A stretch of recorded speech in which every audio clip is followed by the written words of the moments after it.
Hello everyone, my name is Joseph and I am in my second year at SMC.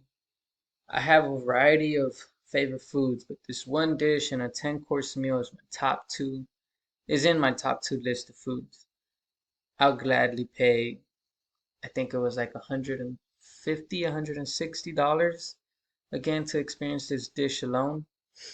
I decided to take my girlfriend to a Michelin rated star restaurant called Madcap. It's an American French Japanese fusion restaurant. Their menu changes every month, and in the month of March last year, there was a fantastic menu. Truly an experience. This dish I'm going to be talking about is their A5 Wagyu dish. Hope I said it correctly. Their Wagyu comes from a small mountain village in the middle of Japan.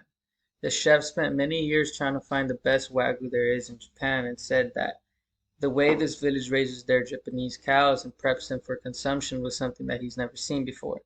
Not only is the A5 Wagyu the highest possible quality rating awarded by the Japanese government, the letters A, B, or C refer to yield. Farmers care more about that than the eaters, apparently. Having this knowledge given to you while the server and the chef are serving you the food is only going to make a person get chills, right?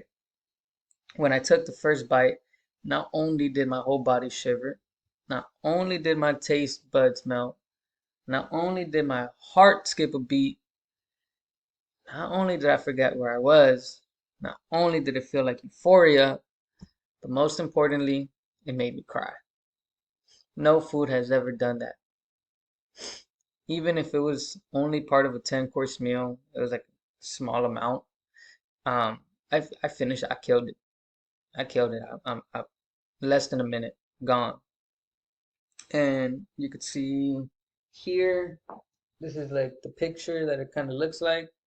Um, Picture won't do it justice. You'll have to experience it yourself. And yeah, this is my favorite dish so far. Top two, I recommend it.